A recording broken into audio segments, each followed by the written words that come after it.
Welcome everybody to this video. We are about to turn my Samsung Galaxy S21 Plus phone into a battery champ with these 10 plus tricks I'm gonna show you guys. You need to pay attention to this video if you wanna get the most out of your phone's battery. So I'm gonna show you all the tricks that I know and I use in some of the scenarios depending on how much battery I'm gonna get. And it's always a trade-off, remember this. It is always a trade-off between what you really wanna get as features, because Samsung phones are packed with features versus how much can you use it. So this is really the trade-off. Do you want to get all the features but probably not get the full battery, or do you want to get full battery but don't use all the features? Remember, this trade-off is a decision you need to make on a daily basis depending on how much battery you want to get versus what kind of features you want to use. But let's cut the talking and let's start right now with the first tips. So of course we're going to need to enter the settings menu.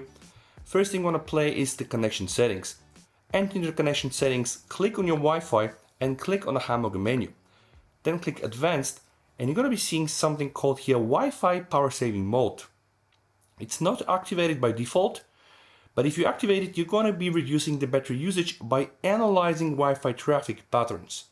I'm not sure why that's not activated by default, but it will for sure save some battery, so you can switch it on. We're not going to exit this menu, we're going to continue here, as the second tip is actually this one here. This is turned by default on. Detect suspicious networks, get notified when suspicious network activity is detected on the current Wi-Fi network. You can remove that one, right? Turn it off. And of course you're going to lose this scanning option. But scanning means that your phone is non-stop searching for suspicious Wi-Fi networks when you're out there. So what I used to do when I'm at home, of course I don't need this. When I'm at the office, I know that the Wi-Fi is secure. I don't need this. When I go to the coffees I don't need this. But when you decide, let's say, to travel abroad, or when you're switching to some other Wi-Fi network, then maybe you want to still put it on. In case you want to save to a battery, make sure to turn off that feature. We're done with the connection sessions and we're going to be continuing with the next one, which is sound and vibration. And you might think, what is happening here? Why should my phone waste more battery from settings related to sound and vibration? And I'm going to show you guys. When you scroll down, you're going to see something called vibration intensity. When you click down, you're going to see those are the standard settings. Pay attention. The vibration for the incoming call is very strong. So is the vibration for the notification. And here, this is the vibration for the touch interaction.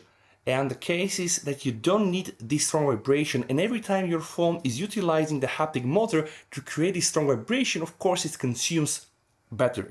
So what we can do here, we can just limit this probably 30%. So you're still going to get vibrations, but they're not going to be so strong and heavy, and your phone is going to save on the battery. All right, we can go back into the sound and vibration, and there's another thing I want to show you guys. If you click here to sound quality and effects, you're going to see that by default, your phone is using Dolby Atmos and it's set to auto, but it's also using Dolby Atmos for gaming to get realistic Dolby Atmos sound automatically when you play games. But if the case we choose that you're not a gamer, you don't need this. So you can safely turn on Dolby Atmos for gaming and just keep Dolby Atmos to set on auto, and this will also potentially save you some battery, because then the phone is always optimizing the sound every time you put a game on, and you know how it goes. Every time optimizing something means that the phone should scan for something and it uses more battery. Alright, we're gonna go back to the settings screen, and the next thing we're gonna be saving battery on is the notifications. And I know it sounds a bit weird, like how can we save battery from using something on notifications? Let me show you. Here I'm using the brief notifications, and in the brief pop-up setting I'm using the age lighting effect. So every time somebody messages me, you see I get this animation, right? But if you want to save a bit more battery, you know how the story goes, you can go here and save the choose none. Then of course you're going to be losing this fancy edge lighting style when you're getting a notification, but what are you going to gain? A bit more battery. For the next tip, we're going to be going into the display sections. Now into the display sections, we're going to be touching plenty of things. You know the story with all the new fancy phones that uses the OLED display. When the pixel is turned on, then of course it consumes power. Now I have of course the light screen, which is easier to the eyes during the daylight, but then it is consuming a lot of energy. What happens if I press dark? Right now, let's say I'm not outside, I'm at my home. This is really pleasant for the eyes, and every pixel that is here dark or black is actually not consuming power. So this will definitely save you some battery. Right? So you might want to balance the light versus the dark mode depending on where you are to make sure that you gain a bit more juice from your phone. But we're not stopping here. If you have a Samsung phone like the S21 Ultra or let's say the S9 or the S10 that do really have the WQHD and QHD, you'll have a resolution menu. You can go there and switch to FHD+. In my case, I don't really have it because the S21 Plus only has FHD+, so this problem solved. But I can go here into motion smoothness and I can go from adaptive to standard. Now this will mean that I'm going to lose the 120 Hz smooth refresh rate and potentially scaling it down to 1960, and I'm going to be only stuck to 60 Hz. But in my case, this is going to save me battery. So let's say if I'm outside, if I don't have a lot of juice and I want to still get back at home with my phone on, then this is something that you can for sure do, right? Next thing, guys, is the screen mode. Right now I have the mode on vivid, but if you go here to natural, the color is going to get a bit more dull, but you're going to be consuming less and less battery. So again, you need to balance out these tips depending on how much battery you want to get. Alright, let's get back to the settings menu. I'm going to jump right now to the advanced features because the more features they use, the more battery you will consume. While I'm here, I wanted to share something. I have something called here video brightness.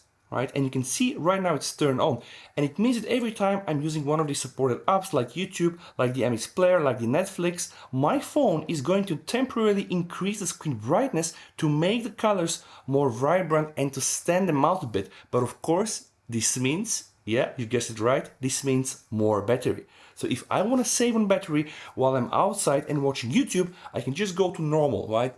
Yes, you're going to be losing some of these vibrant colors, but then hey, you're gaining a bit more battery. Alright, let's get back to the settings menu. The final section I want to touch with you is here under battery and device care. Go inside, okay, do nothing, directly click here in the hamburger menu and go to automation. Now here you have several options and they are very important. Auto optimize daily, right? You can turn this on and you can go inside to set the preferred timeline. Now I have chosen 4 AM. It means that every time during the night at 4 AM, my phone is going to close the application that are open and going to optimize itself, right? But you don't stop here. You go to the next one, auto restart at set times, you choose it on, and you can choose 1 day in the week or 2 days in the week where your phone would restart. Now in my case, every Wednesday, the phone restarts itself at 4 AM. This means that this phone is not only going to auto optimize itself, but also restarts once a week, so you get the best out of it. Alright, going back here to the battery, okay, click here on battery, okay, and now click to the power saving mode. If you're out there and you're running out of juice, the best thing you can do is just turn the power on, but don't do this like this. Here you can fine tune what you need. In my case, for example, I don't have 5G on my card. No service, I don't need 5G, so if I turn the power saving mode on, of course I want to kill the 5G. You can choose to limit the CPU to 70%, decrease the brightness to 10%, or even turn the always on display if you use it. But all of this here is actually tweakable, right? Make sure to tweak it according to your taste, and then when you need this additional juice, press here on, and yeah, probably your phone will survive. And guys, I really hope you have enjoyed this video. This will work on the S21, on the S20, on the A70, and etc. So if you do have a Samsung phone with a more recent One UI, this will for sure work for you. Again, I really hope that you've enjoyed this video. If that's the case, you might want to consider subscribing for my channel, which I'm grateful for. Please, you and your families, stay safe, and we're going to touch base again in one of my next videos. With that said, VST over and bye.